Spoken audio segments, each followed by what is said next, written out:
Frères et sœurs, nous sommes rassemblés au nom du Père et du Fils et du Saint-Esprit. Béni sois-tu, Seigneur, de nous avoir une fois réunis pour scruter ta parole, ta bonne nouvelle qui nous nourrit et qui nous donne un chemin, une route qui conduit à la vérité, à la vie éternelle. Envoie-nous comme chaque jour ton Esprit Saint qui nous éclaire et nous illumine, qui nous conduise tout au long de cet enseignement. Nous te le demandons par Jésus-Christ, ton Fils unique, notre Seigneur et notre Dieu, qui règne avec toi et le Saint-Esprit maintenant et pour les siècles des siècles. Amen. Loué soit Jésus-Christ. Loué soit Jésus-Christ. Alors, comme je vous disais au début, je vous souhaite une fois de plus la bienvenue pour notre enseignement mensuel de la Bible. Le mois passé, nous avons fermé le premier groupe des livres de la Bible, à savoir le Pentateuque. Et nous avons étudié les deux derniers livres du Pentateuque, les Nombres et le Deutéronome. Et dans ces deux livres, nous avons retenu que le cadre géographique, c'était le désert. C'est au désert que Dieu a rencontré son peuple. C'est au désert que Dieu a parlé à son peuple. C'est au désert que Dieu a donné une loi à son peuple pour renouveler, pour entretenir l'alliance que Dieu établit entre son peuple et lui. Et nous avons dit qu'avec ces deux livres, nous gardons comme leçon que le peuple de Dieu aujourd'hui, c'est nous. Et nous sommes ce peuple en marche vers la terre promise. Notre terre promise aujourd'hui qui est le ciel. Notre terre promise aujourd'hui qui est le royaume de Dieu. Alors nous sommes en marche. Nous sommes un peuple en marche. Aujourd'hui, nous allons commencer un autre groupe des livres, le deuxième groupe de la Bible, des livres de la Bible, les livres historiques. Parce qu'après le premier groupe des 5 livres qui sont attribués à Moïse et qui sont reconnus, appelés comme le groupe des livres du Pentateuque, aujourd'hui nous commençons un autre groupe de livres, parce que les livres de la Bible sont regroupés. Et le groupe que nous commençons aujourd'hui, c'est le groupe des livres historiques. Ce sont des livres qui ont pour sujet principal les rapports entre le peuple d'Israël et Dieu. Donc les livres historiques que nous commençons aujourd'hui nous parlent des rapports entre le peuple d'Israël et Dieu. La fidélité entre le peuple et Dieu. L'infidélité aussi, parce qu'en parlant du Deutéronome, nous avons dit c'était la deuxième loi. Et cette deuxième loi intervient parce que la première n'a pas été respectée à la lettre. Alors il fallait accommoder le peuple. C'est pour cela que Moïse va mettre sur pied une deuxième loi. C'est pour cela, en parlant des livres historiques, nous revoyons donc tous ces thèmes qui ont caractérisé les rapports entre le peuple d'Israël et Dieu. Et parmi ces thèmes, on a donc le thème de la fidélité, le thème de l'infidélité. Et ce sont les prophètes qui ont aidé le peuple à écouter, à assimiler la voix de Dieu. Les prophètes étaient des intermédiaires entre le peuple et Dieu. Et en étudiant le livre des Nombres, nous avons vu comment se préparait la conquête de la terre promise. Qu'est-ce qui s'était passé? Moïse envoie 12 personnes considérées comme des espions pour aller apprécier la terre promise qui est Canaan. Étant au désert, il fallait se préparer à la conquête. Parce que Canaan était déjà occupé par d'autres peuples. Mais c'était la terre dédiée au peuple d'Israël. Moïse va donc envoyer 12 espions choisis dans les 12 tribus d'Israël. Un espion par tribu. Et le rapport de ces espions a été pessimiste. Vous vous rappelez qu'on avait dit, lorsque les espions sont revenus, ils ont donné un rapport pessimiste. Ils ont dit, il y a un peuple là-bas qui est fort, la terre est riche et fertile, il y a du lait, du miel, il y a des bons fruits. Mais nous ne sommes pas assez forts pour déloger ce peuple. Et parmi les 12 espions, il n'y avait que 2 qui ont gardé espoir et qui pensaient que le peuple pouvait conquérir la terre de Canaan. Parmi ces 2 personnes, il y avait Josué et il y avait Caleb. Voilà les 2 des 12 qui ont gardé espoir, qui avaient confiance et qui pensaient que le peuple pouvait conquérir la terre promise qui était la terre de Canaan. Et Josué et Caleb vont donc recevoir de Dieu en récompense l'assurance de voir la terre promise. Et en étudiant le livre du Deutéronome, on avait remarqué que le livre se terminait par la mort du grand prophète Moïse. Donc Moïse est mort, il ne va pas voir la terre promise.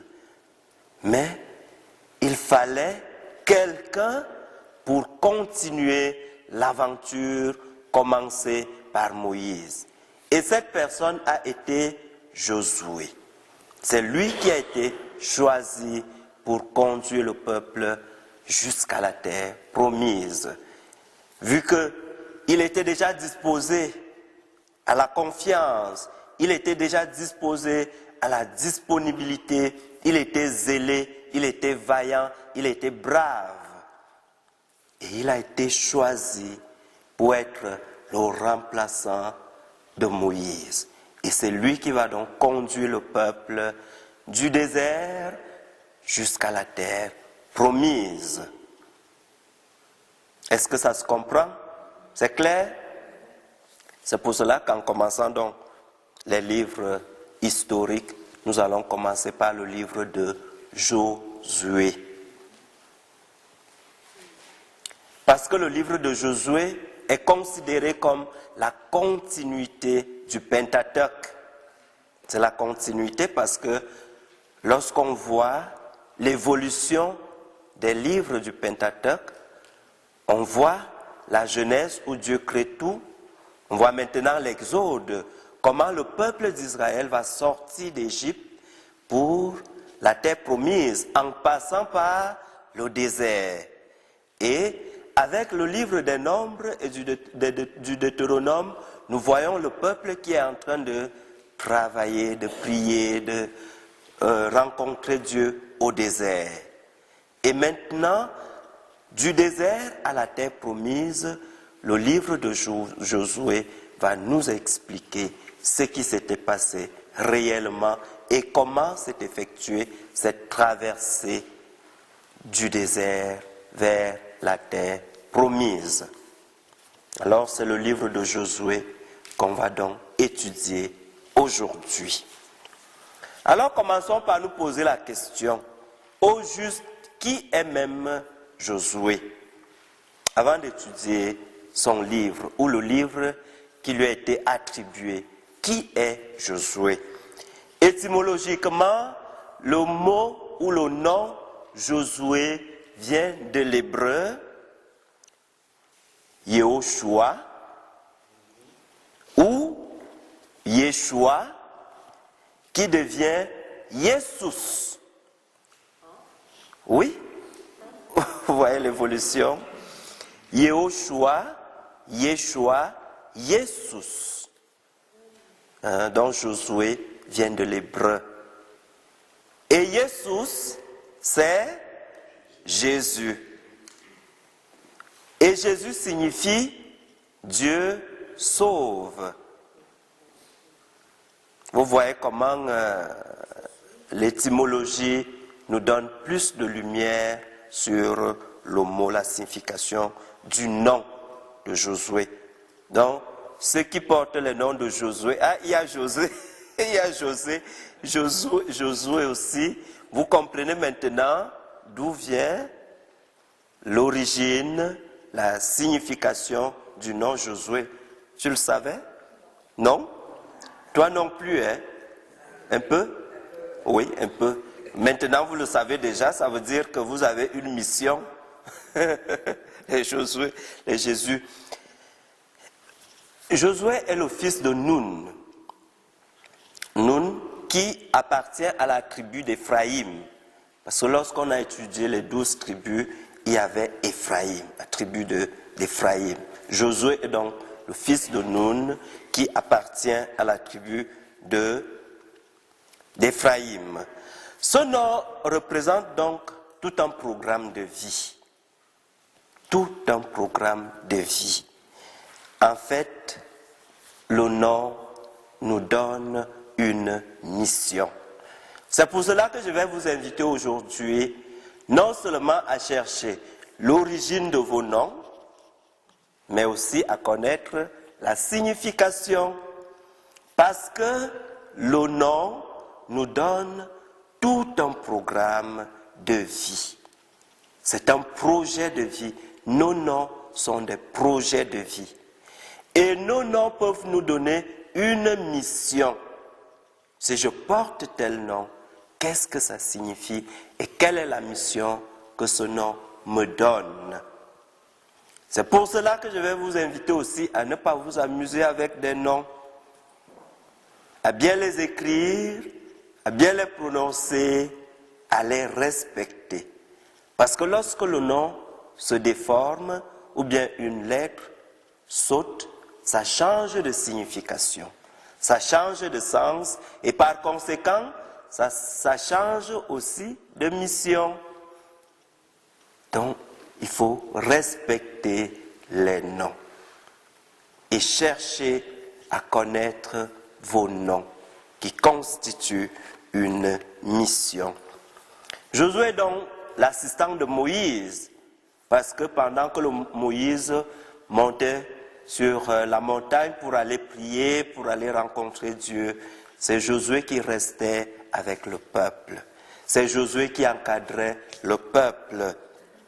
Et Josué va donc, comme je l'ai dit tantôt, succéder à Moïse valablement comme homme de vaillance, homme zélé, homme dévoué. Et il va rester en éveil. Josué est un homme conforme à la loi de Dieu. Il respectait la loi. Parce que dans le peuple, il y a toujours quelqu'un qui sort du lot. Par son comportement, par sa fidélité, par son assiduité.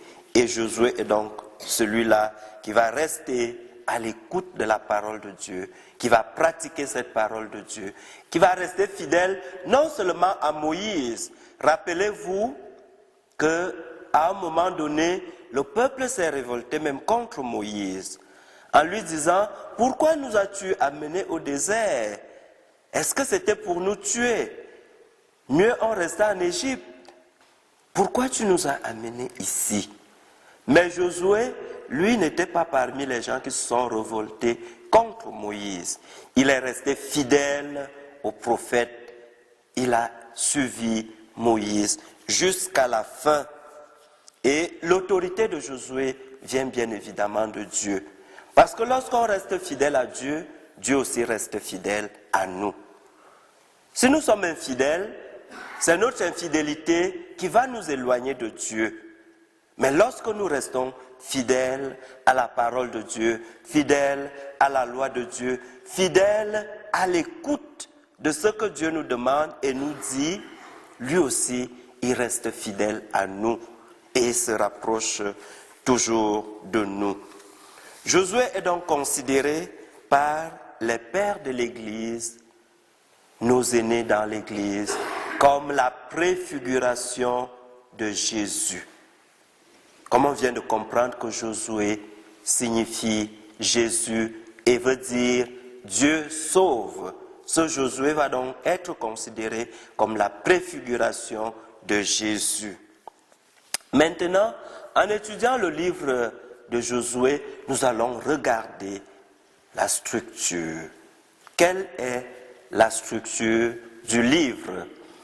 Relevons déjà que ce livre compte 24 chapitres. Le livre de Josué compte 24 chapitres et se repartit en 3 grandes parties.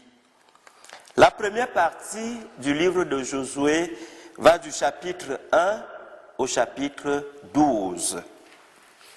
Donc du chapitre 1 au chapitre 12, nous avons la première partie du livre.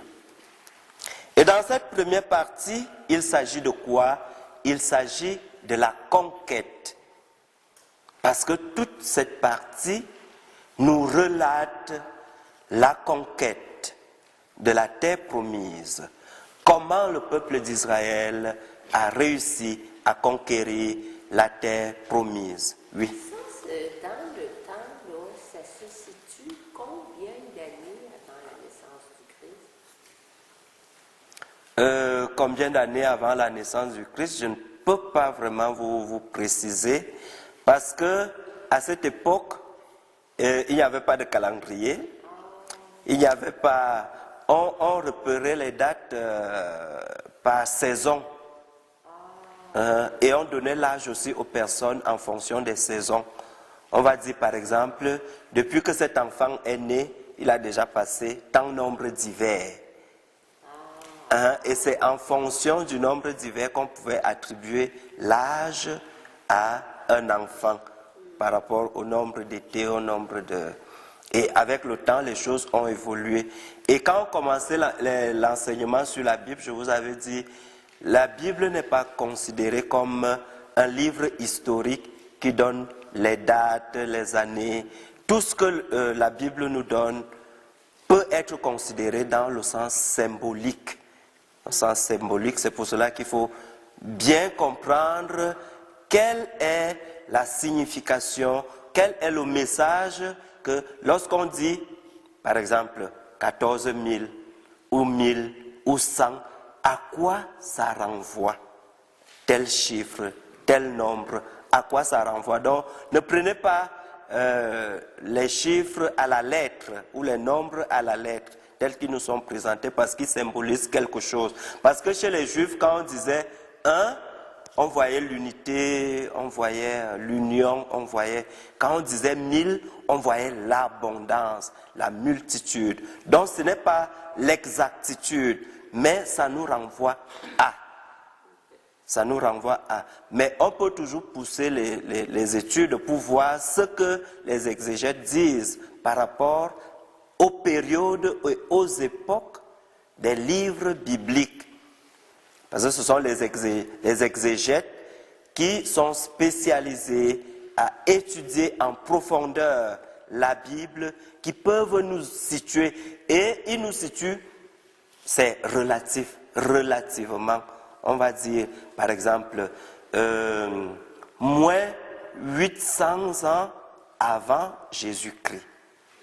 Mais c'est relatif parce qu'il n'y a pas d'exactitude. C'est pour cela que même dans l'âge de Jésus, lorsque le débat commence, on va dire, certains vont dire, il est mort à 30 ans, d'autres vont dire, il est mort à 36 ans, d'autres vont dire, donc, il n'y a pas d'unanimité. Parce qu'il n'y avait pas d'exactitude comme aujourd'hui où on va dire le père Benjamin est né le 18 mai 1980. Il n'y avait pas ça.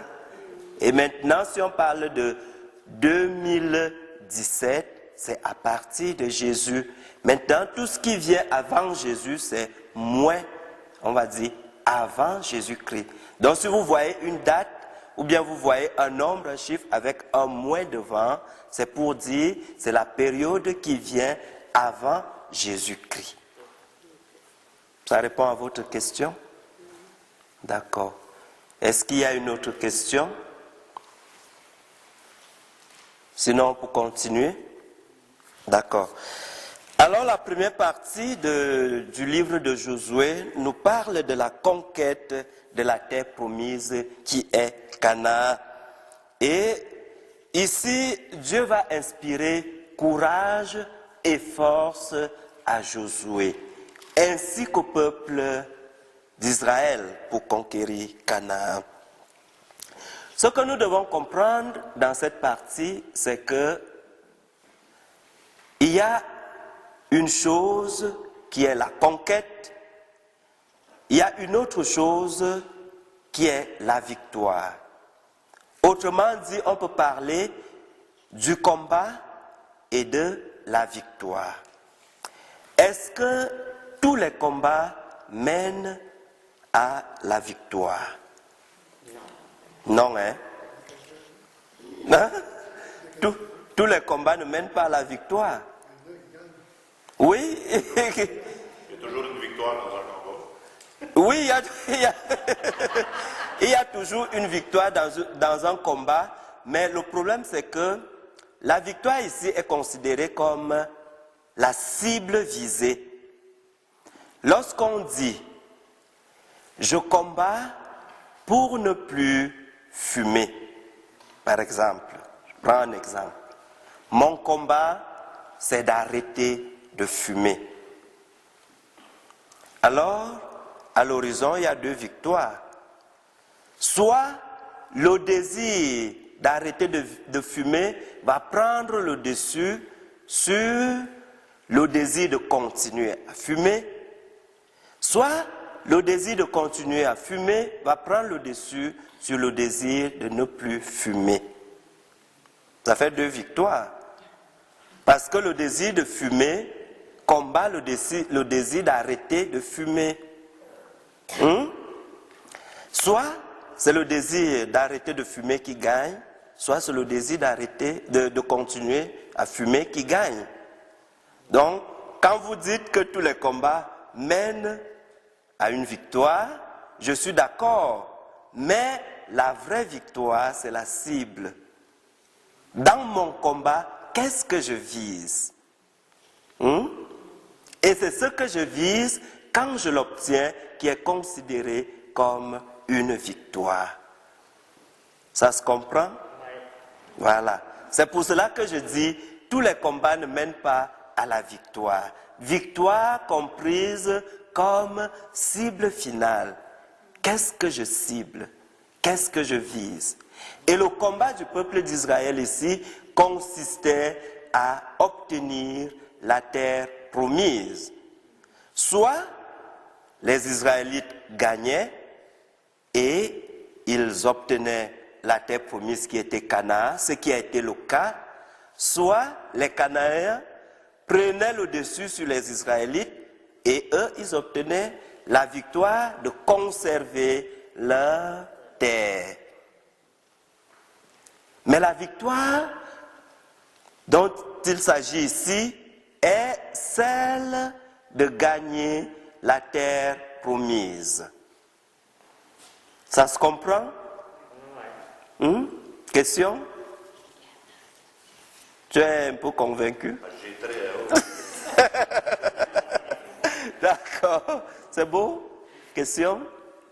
Cana, est-ce que c'est le Jourdain? Non, Cana, ce n'est pas le Jourdain. On va traverser le Jourdain pour aller à Cana. Tout à l'heure, on va étudier le texte sur le Jourdain. C'est le texte qu'on va étudier. Il faut traverser le Jourdain pour aller à Cana. Voilà.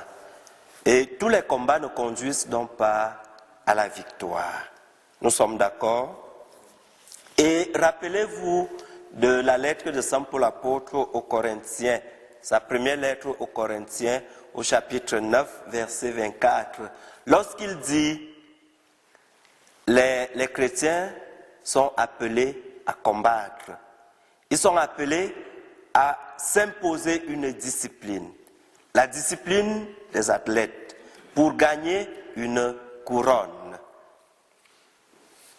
Donc là déjà se dessine l'image du combat.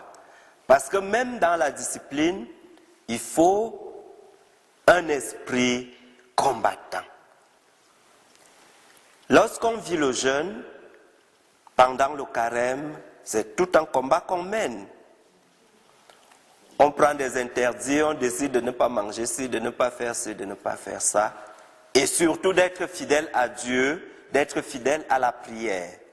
Mais maintenant, dans ce combat, à être fidèle à Dieu pendant le carême, à éviter ci, à éviter ça, c'est tout un combat que nous sommes en train de mener. Et dans ce combat, soit on reste fidèle jusqu'au bout, soit on cède. Dans la vie d'un chrétien, la vie chrétienne est un combat. Et en parlant donc de victoire, nous pouvons retenir que nous combattons, mais c'est Dieu qui donne la victoire. Si nous sommes déjà d'accord que tout combat ne conduit pas à la victoire, nous prenons conscience par conséquent que toute victoire nous vient de Dieu. Et c'est ce qui a été le cas avec le peuple d'Israël. Dieu a combattu avec et leur a donné la victoire. Et si nous combattons pour obtenir la victoire, nous devons combattre avec Dieu. Et se dire, je combats, je mets tout en œuvre, mais il faut que le Seigneur me donne la victoire. Un exemple concret avec les examens dans des écoles et tout. Est-ce que les enfants ou les élèves, les étudiants qui échouent sont nécessairement ceux qui n'ont pas étudié? Pas forcément, hein? Parfois, on peut étudier, on peut travailler, mais le résultat ne donne pas ce qu'on a souhaité. On peut s'investir, mais le résultat ne donne pas ce qu'on a souhaité. C'est pour cela que la victoire est attribuée à Dieu. Travailler comme si tout dépendait de nous et prier comme si tout dépendait de Dieu. Donc se dire, je vais faire ce qui me revient et le reste, Dieu va s'en occuper. C'est beau? Donc ne dites pas que si on a obtenu la victoire, c'est parce que nous sommes forts, c'est parce que nous sommes puissants, c'est parce que nous sommes braves, parce que nous sommes intelligents, mais c'est parce que Dieu a voulu qu'on obtienne la victoire. Parce qu'il y a des gens braves, intelligents, puissants, qui mettent tout en œuvre, mais qui échouent, qui n'obtiennent pas la victoire. Est-ce que c'est beau? Un autre exemple concret peut aussi être parfois la maladie.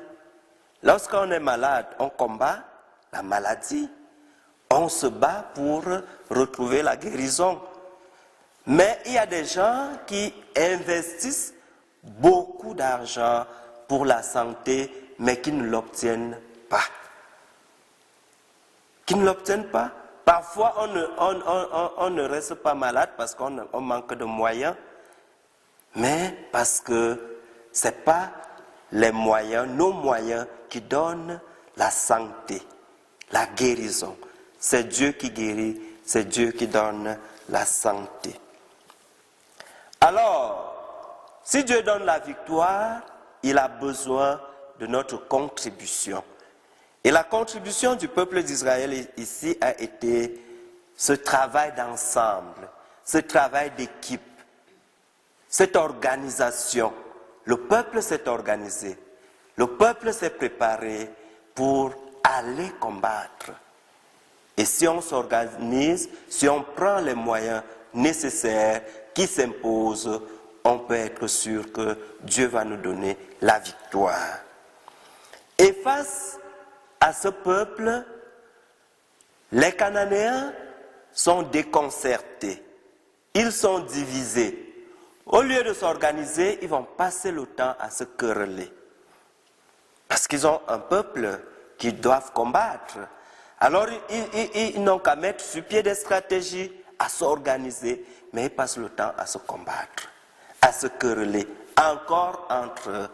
Et c'est ça qui va donc favoriser la victoire du peuple d'Israël. Comprenez donc par là que si on est divisé, si on n'est pas unis dans le combat, on ne peut pas gagner ce combat. La preuve dans les familles, lorsque monsieur et madame ne s'entendent pas sur l'avenir des enfants, ça disperse les enfants. Parce qu'ils profitent de cette division pour faire n'importe quoi. Papa et maman n'arrivent pas à s'entendre sur notre sort. Non, maman dit que tu vas devenir ceci, papa dit que tu vas devenir cela, et puis l'enfant dit, bon, entre-temps, le temps que vous êtes en train de discuter, moi je profite pour... C'est ça, hein. Donc il faut s'unir pour une même cause. Et lorsque vous êtes déconcerté, votre ennemi ne doit pas être au courant que vous êtes déconcerté, parce qu'il va utiliser ça comme arme pour vous détruire, pour vous envahir, pour triompher de vous.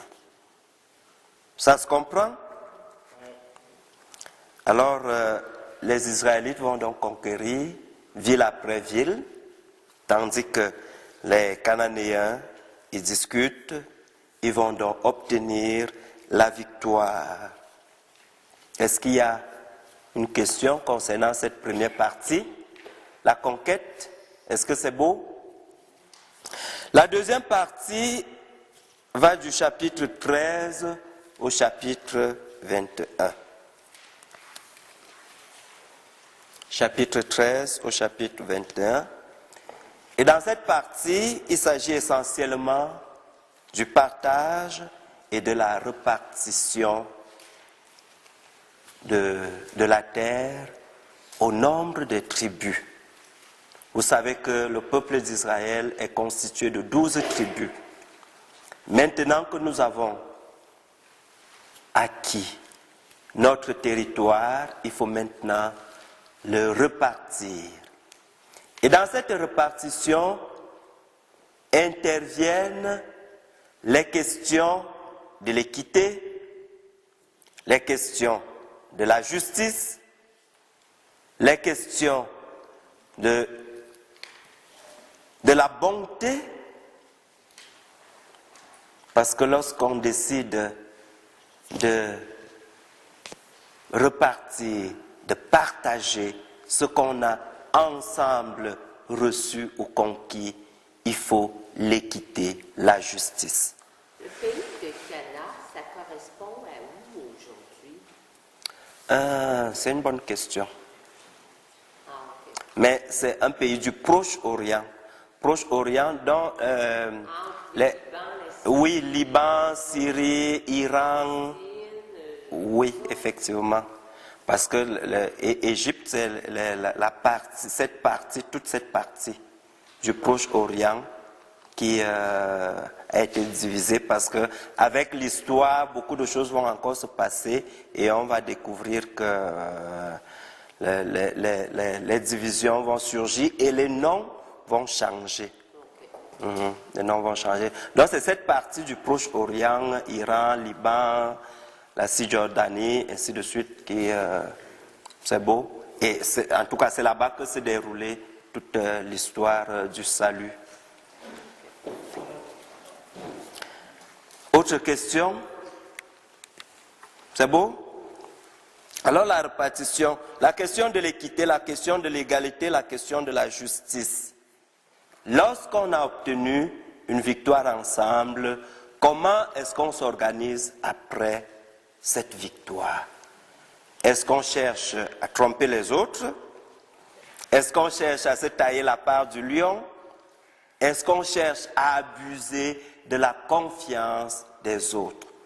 Ou bien on est franc, on est juste, on est vrai? Il faut toujours se poser cette question.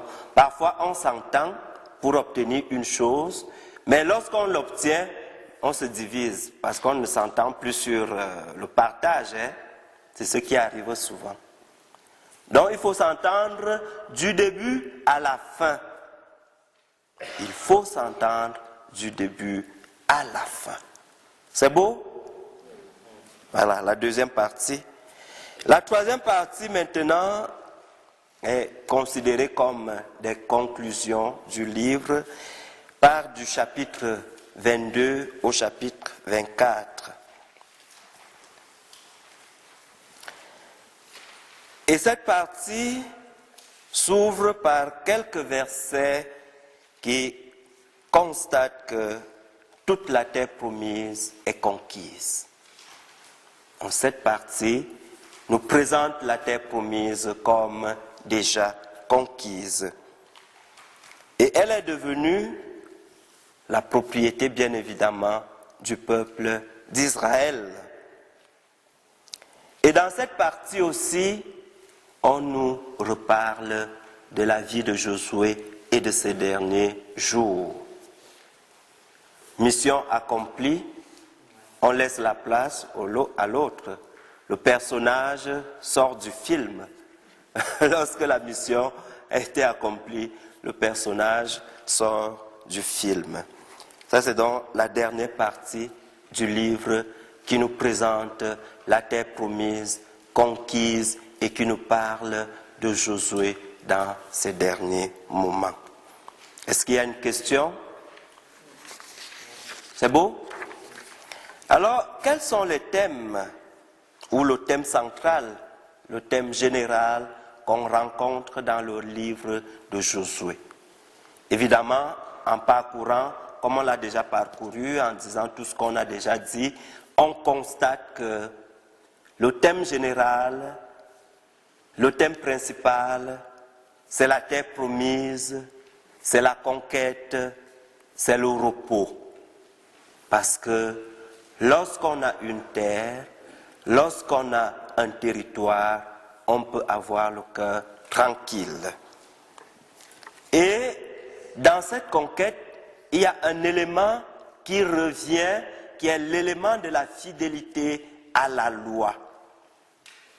La fidélité à la loi. Parce que Josué va rappeler au peuple la fidélité à cette loi reçue par Dieu à travers Moïse. Si Dieu a fait de vous un peuple, il vous a donné une terre, il vous a donné une loi, alors il attend de vous une certaine fidélité.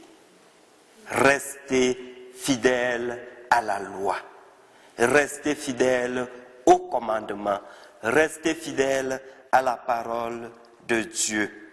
Et c'est pour cela qu'au chapitre 8, nous aurons la promulgation solennelle de la loi.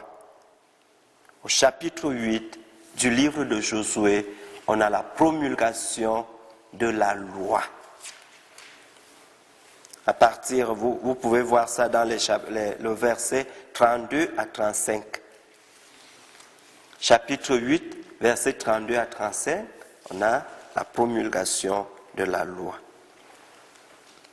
Parce que la loi ici constitue la clause de l'alliance entre Dieu et le peuple.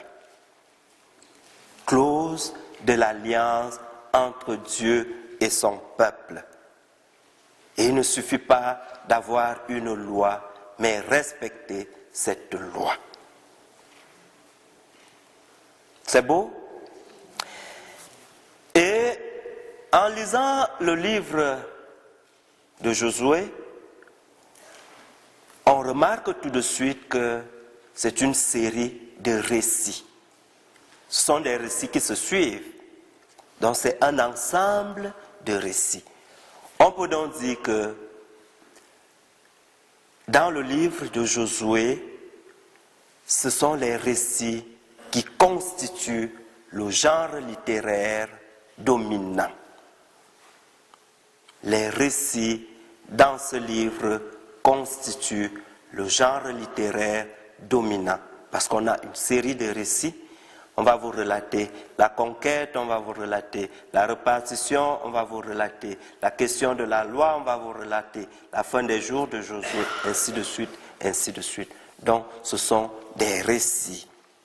Et bien évidemment, selon les pères de l'Église, l'auteur potentiel de ce livre est bel et bien Josué.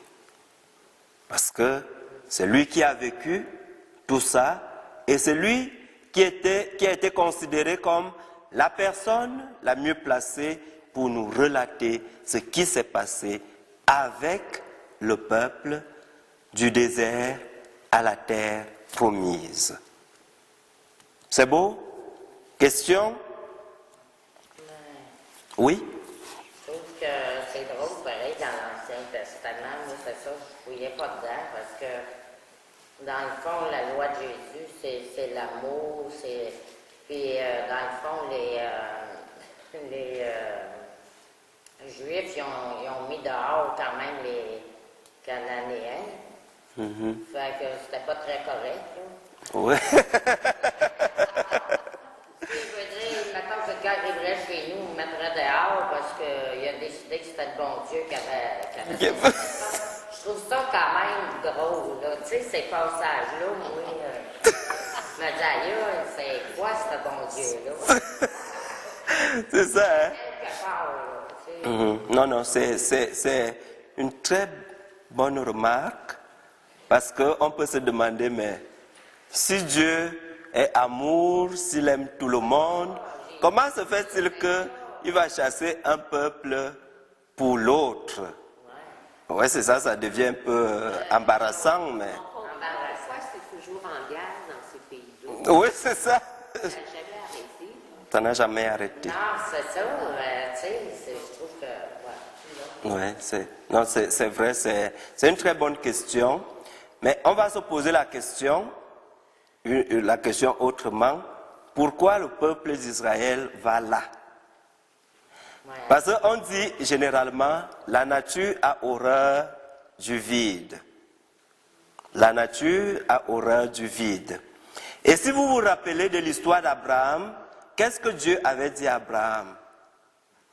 Quitte ton pays, quitte ta parenté, quitte ta famille et va dans un pays où je t'indiquerai. Et dans ce pays, je ferai de toi le père d'une multitude. Et entre-temps, qu'est-ce qui s'était passé lorsqu'on regarde l'histoire d'Israël? Il y a la famine. Ils vendent leur frère Joseph, et Joseph, rendu en Égypte, devient une autorité proche du Pharaon. En tant qu'intendant, il va nourrir le peuple, parce que avec ses rêves, les interprétations des rêves du Pharaon, il va permettre à Pharaon de faire des réserves. Et lorsque les peuples alentours vont constater qu'il n'y a plus de nourriture, c'est la famine, ils vont quitter pour aller en Égypte. Et rendus en Égypte, les Égyptiens vont dire, vous n'êtes pas des nôtres. Et comme vous n'êtes pas des nôtres, qu'est-ce qu'on fait de vous? Vous devenez nos esclaves. Donc vous voyez un peu comment l'histoire s'est passée. Le peuple d'Israël quitte son pays, son territoire, pour l'Égypte à cause de la famine. C'est pour cela qu'aujourd'hui, lorsqu'on parle d'immigration, d'émigrer, tout ça, il faut toujours se poser la question, pourquoi les gens quittent leur pays? Pourquoi les gens partent? Il y a plusieurs raisons. Et nous-mêmes, si nous ne sommes pas bien là où nous sommes, qu'est-ce qu'on va faire? On va quitter. Hein?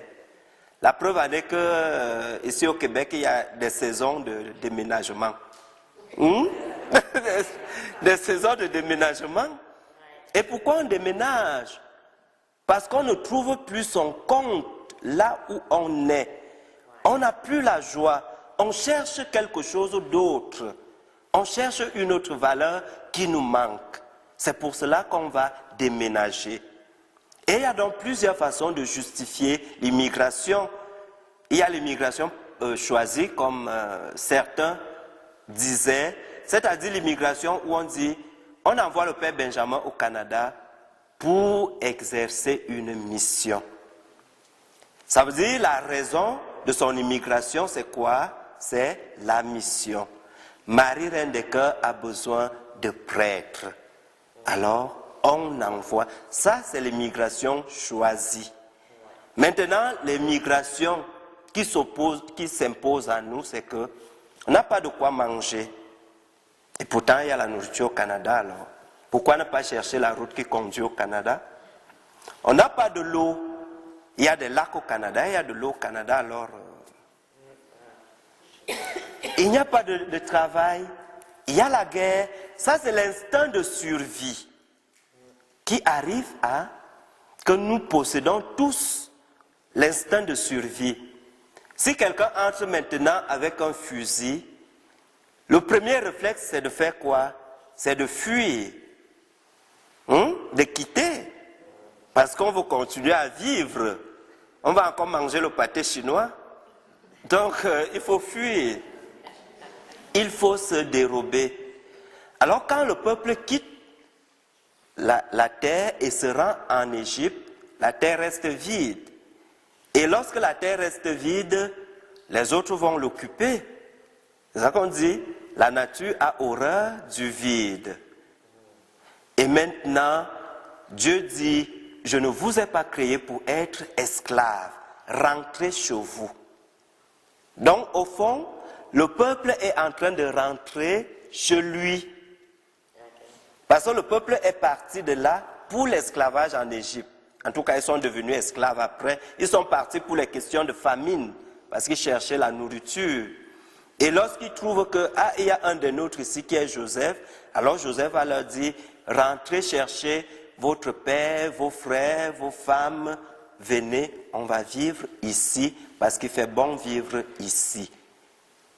Et les Égyptiens vont dire, bienvenue, vous allez nous servir de main-d'œuvre. Et c'est là où commence l'esclavage. Et Dieu dit, il ne faut pas rester là comme esclave, rentrez chez vous. Et lorsqu'ils rentrent donc chez eux, ils trouvent que leur terre est déjà occupée. Alors il faut combattre pour récupérer leur terre. Donc c'est comme une récupération. Ça se comprend? Parce que si on habite à Jersey, on a un chalet à Jersey, et puis le froid à Jersey ne nous permet pas de rester là, on va dire je vais aller vivre à Montréal, et on va laisser sa porte ouverte, sa maison ouverte, et puis on va aller vivre à Montréal, parce que là-bas il fait un peu plus chaud. On passe le temps là-bas, on s'habitue là-bas, mais après on se rappelle qu'au fond, ma vie est à Jersey. Lorsqu'on revient à Jersey, on trouve qu'un itinérant est déjà dans notre maison. Il a déjà installé ses choses, il vit déjà bien. Qu'est-ce qu'on va faire? On va se battre pour le chasser. Donc ce sont des images un peu qui nous aident à comprendre que, oui, l'histoire, ce qui s'est passé avec l'histoire, c'est pas à la lettre, mais ça nous aide quand même à avoir une idée, de comprendre que ce peuple n'est pas négligé par Dieu, mais quelle est la leçon qu'on doit tirer là? Et tout à l'heure, on parlait de la guerre dans ces pays-là, de ce côté, dans ce côté du monde, parce que ils tiennent beaucoup à la loi, ils tiennent beaucoup à la terre, ils tiennent beaucoup aussi à Dieu, à la religion, à la tradition aussi. Et en tant que tel, ils ne veulent pas qu'il y ait un mélange, il y a toujours des combats. Et ce combat commence même avec Abraham, qui n'avait pas de fils, et qui a fait un enfant avec sa servante. Et Ismaël est né, et maintenant Dieu va lui donner le fils de la promesse qui est Isaac. Il y a donc ceux qui vont se revendiquer d'Isaac et les autres qui vont se revendiquer d'Ismaël. Et vont donc commencer à se combattre parce qu'ils discutent quelque chose qui leur appartient. Parce que les descendants d'Isaac vont dire, c'est nous les vrais fils d'Abraham, parce que nous sommes les fils légitimes. Les descendants d'Ismaël vont dire aussi, c'est nous, le premier fils, c'est nous. Nous sommes aussi fils d'Abraham, les descendants d'Abraham. Et c'est là où il y aura donc la guerre. Et la question de la guerre peut aussi se justifier par le fait que, même avec l'arrivée de Jésus, ils ne se sont pas entendus. Et rappelez-vous, lorsque on a crucifié Jésus, certains disaient que son sang retombe sur nous et sur notre peuple. Ça fait que dans l'histoire des guerres, dans cette partie du monde, il y a un peu quelque chose un mystère en fait. Il y a un mystère. Certains ont même dit, quand il y aura la paix dans cette partie du monde, ce sera la fin du monde.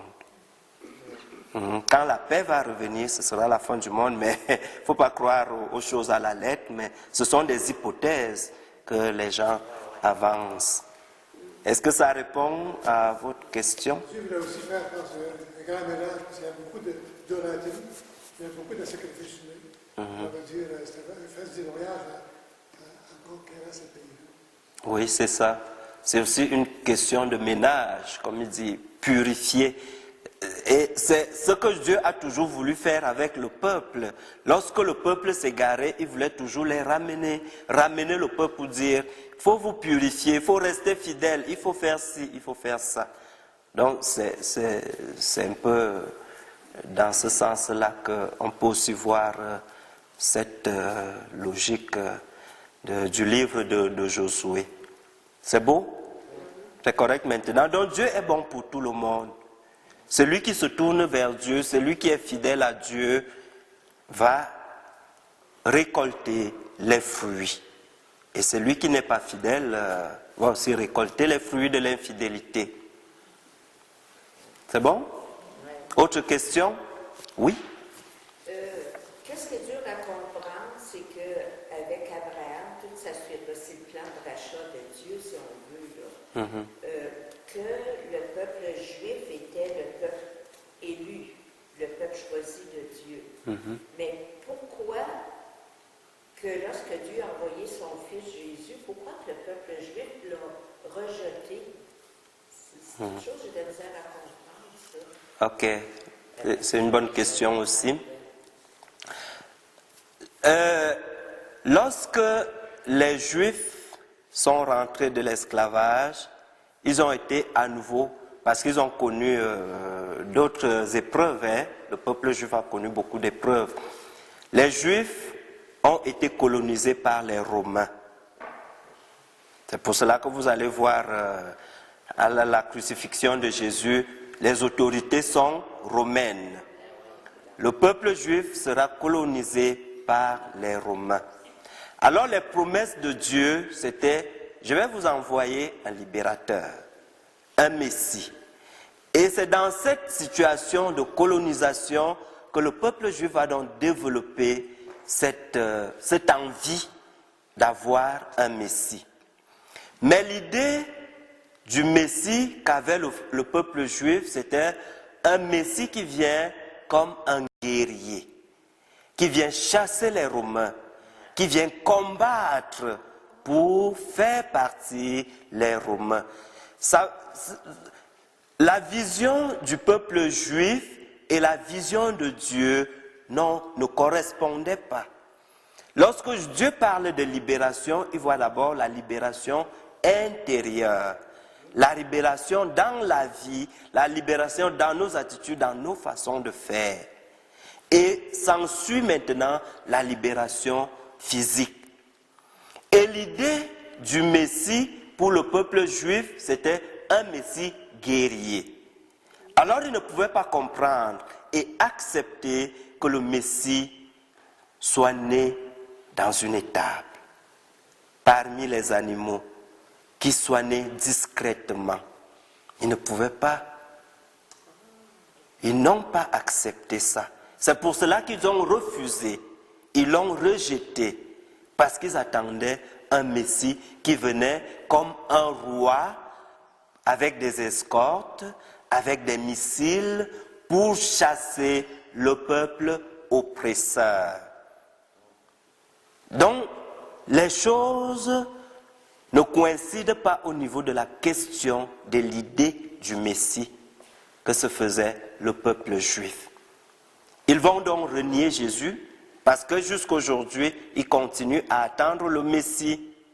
Parce que dans ces guerres-là, ils disent, quand le Messie va venir, c'est lui qui va mettre fin aux guerres. Mais ils n'ont pas eu les yeux ouverts, les oreilles ouvertes pour comprendre que le Messie qui est venu comme un enfant, un bébé, c'est lui qui est venu libérer. Est-ce que Jésus avait besoin de combattre? Lorsqu'il disait, les gens tombaient. Il guérissait par en touchant, il guérissait par la parole, il guérissait par... Est-ce qu'il avait besoin de combattre? Le combat spirituel nous permet de réussir même physiquement. Le combat spirituel.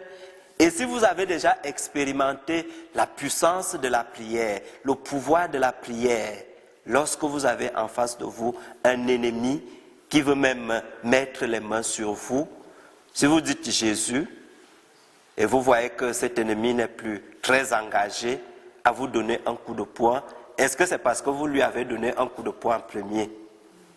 Non, c'est par votre force spirituelle que vous réussissez à vaincre. Je ne sais pas si ça répond à la question. Pourquoi les Juifs ont refusé Jésus comme Messie? Parce qu'ils avaient toujours connu la guerre. Alors c'était des guerriers.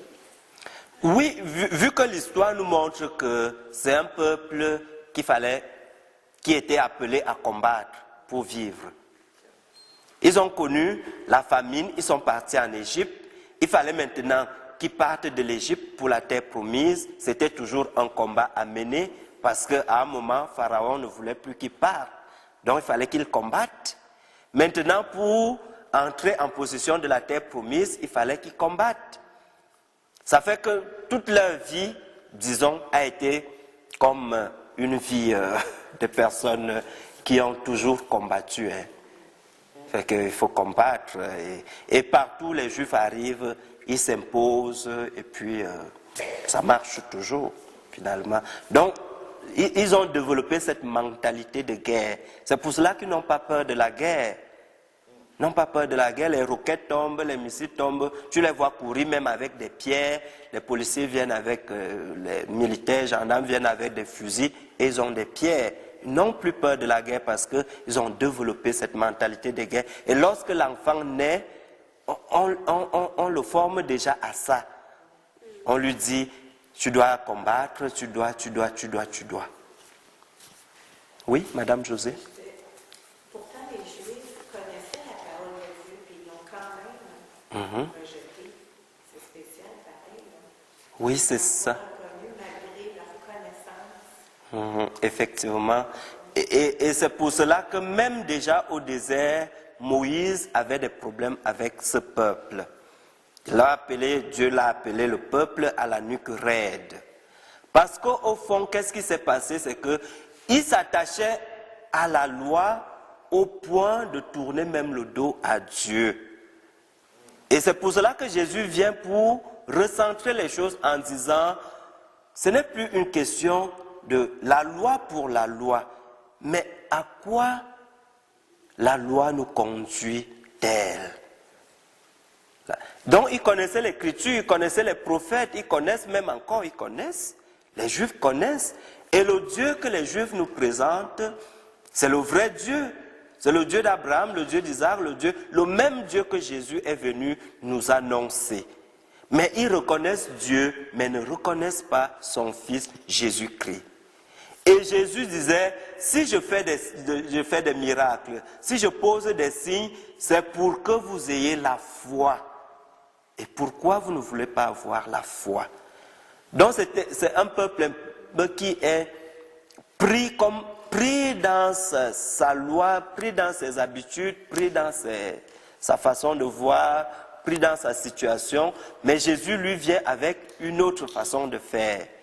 Et cette façon de faire, c'est comme s'ils ne sont pas rejoints, mais c'est pour cela qu'ils refusent. Mais il y a quand même un groupe, il y a les Juifs qui se sont convertis, qui ont suivi Jésus, qui ont reconnu que Jésus était le Fils de Dieu.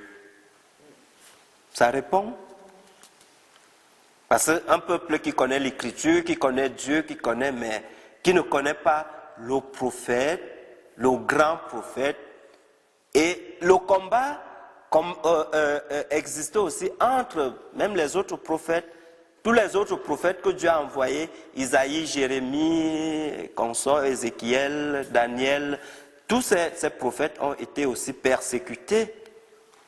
Persécutés parce qu'au fond, ils venaient pour proclamer la bonne nouvelle de Dieu, ils venaient pour annoncer Dieu, mais le peuple n'acceptait pas. Parce que le peuple voulait vivre selon leur désir personnel.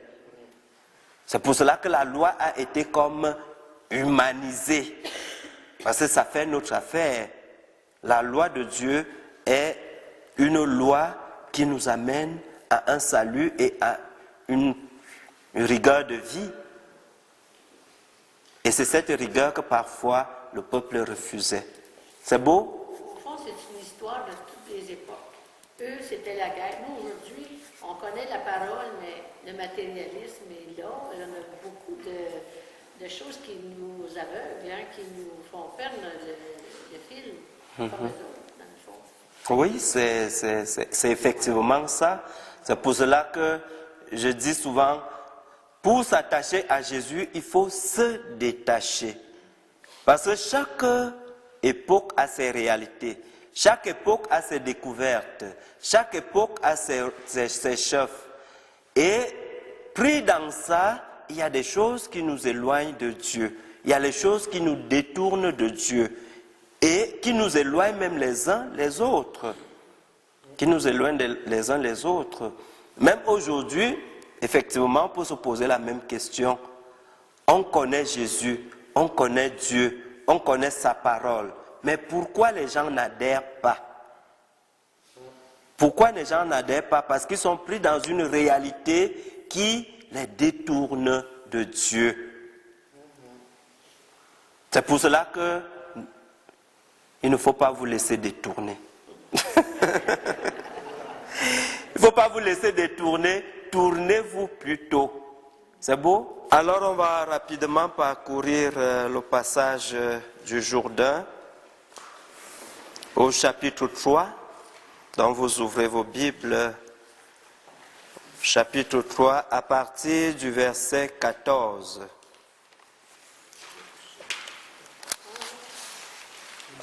Chapitre 3, verset 14, livre de Josué.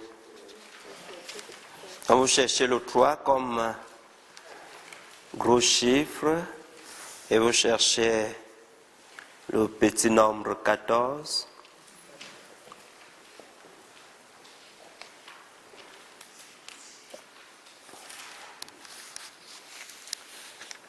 le passage du fleuve. Or, quand le peuple quitta ses tentes pour traverser le Jourdain, les prêtres portaient l'arche de l'alliance en tête du peuple. Dès que les porteurs de l'arche furent arrivés au Jourdain et que les pieds des prêtres porteurs de l'arche touchèrent les eaux, or le Jourdain coule à plein bord pendant toute la durée de la moisson, les eaux d'Amon s'arrêtèrent et formèrent une seule masse à une très grande distance à Adam, la ville qui est à côté de Cartan, tandis que les eaux descendant vers la mer de la Araba, la mer Salée, étaient complètement séparées. Le peuple traversa vis-à-vis de Jéricho. Les prêtres qui portaient l'arche de l'alliance de Yahvé se tinrent au sec, immobiles au milieu du Jourdain, tandis que tout Israël traversait à sec jusqu'à ce que la totalité de la nation eut achevé de traverser le Jourdain. Maintenant, on commence le chapitre 4, les 12 pierres commémoratives. Lorsque toute la nation eut achevé de traverser le Jourdain, Yahvé parla à Josué et lui dit, « Choisissez-vous 12 hommes parmi le peuple, un homme par tribu, et donnez-leur cet ordre. Enlevez d'ici, du milieu du Jourdain, là où se sont posés les pieds des prêtres, 12 pierres que vous emporterez avec vous et déposerez au bivouac où vous passerez la nuit. » Josué appela les 12 hommes qu'il avait désignés parmi les Israélites, un homme par tribu, et Josué leur dit, « Passez devant l'arche de Yahvé, votre Dieu, jusqu'au milieu du Jourdain, et que chacun de vous prenne sur son épaule une pierre selon le nombre des tribus israélites, pour en faire un signe au milieu de vous. Et quand demain vos fils vous demanderont, ces pierres, que sont-elles pour vous? Alors vous leur direz, c'est que les eaux du Jourdain se sont séparées devant l'arche de l'alliance de Yahvé. Lorsqu'elle traversa le Jourdain, les eaux du Jourdain se sont séparées. Ces pierres sont un mémorial pour les Israélites pour toujours. Les Israélites exécutèrent les ordres de Josué, ayant enlevé 12 pierres du milieu du Jourdain, selon le nombre des tribus d'Israélites, comme l'avait dit Yahvé à Josué, et les transportèrent au bivouac et les y déposèrent. Puis Josué érigea 12 pierres au milieu du Jourdain, à l'endroit où s'étaient posés les pieds des prêtres porteurs de l'arche d'alliance, et elles y sont encore aujourd'hui. Les prêtres porteurs de l'arche d'alliance se tenaient debout au milieu du Jourdain jusqu'à l'accomplissement de tout ce que Yahvé avait ordonné à Josué de dire au peuple, selon tout ce que Moïse avait ordonné à Josué. Et le peuple se hâta de traverser. Lorsque le peuple eut achevé de traverser, l'arche de l'alliance passa avec les prêtres à la tête du peuple. Les fils de Ruben, les fils de Gad et la demi-tribu de Manassé passèrent en formation de combat à la tête des Israélites, comme Moïse le leur avait dit. Au nombre d'environ 40 000 guerriers en armes, ils passèrent prêts au combat devant Yahvé vers la plaine de Jéricho. En ce jour-là, Yahvé grandit Josué aux yeux de tout Israël, qui le craignit comme il avait craint Moïse durant sa vie. Yahvé dit à Josué, « Donne aux prêtres qui portent l'arche du témoignage l'ordre de remonter du Jourdain. » Et Josué ordonna aux prêtres, « Remontez du Jourdain. » Or, lorsque les prêtres portant l'arche de l'alliance de Yahvé remontèrent du milieu du Jourdain et que la plante de leurs pieds eut touché la terre ferme, les eaux du Jourdain revinrent dans leur lit et se mirent comme avant à couler à plein bord. On va s'arrêter là. Voilà l'extrait de la traversée du Jourdain. Alors, j'aimerais qu'on fasse un peu une petite étude comparative. en 2 minutes. On ne va pas le temps passer. En 2 minutes, l'étude comparative entre la traversée de la mer Rouge, la mer des roseaux et la traversée du Jourdain. Qu'est-ce qu'on va d'abord constater? À chaque traversée, il y a quelqu'un qui est à la tête du peuple. La traversée de la mer Rouge, Moïse est à la tête du peuple.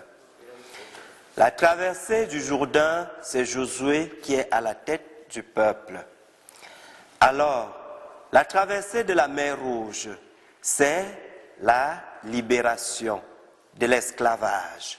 Donc c'est la sortie d'Égypte. La traversée du Jourdain, c'est l'entrée à la terre promise. Qu'est-ce qu'on remarque en plus? On voit qu'avec la traversée de la mer Rouge, la mer des roseaux, Moïse utilise quoi? Le bâton, selon ce que Dieu lui avait recommandé. Et ce bâton va faire en sorte que la mer cesse de couler et laisse un passage pour que le peuple traverse. Avec la traversée du Jourdain, qu'est-ce qu'on remarque? Il ne s'agit plus du bâton, mais il s'agit des prêtres portant l'arche de l'alliance. Ce sont les prêtres qui entrent les premiers dans l'eau, et lorsque les pieds des prêtres touchent l'eau, alors se ferait au milieu du Jourdain un passage qui va permettre aux fils d'Israël de passer à pied sec. Donc vous voyez que les pieds des prêtres sont bénis.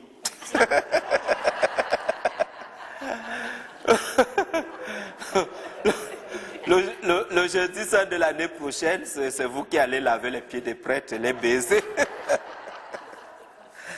Alors lorsque les pieds des prêtres ont touché l'eau du Jourdain, il y a un espace qui s'est frayé au milieu. Et ces prêtres portaient l'arche de l'alliance.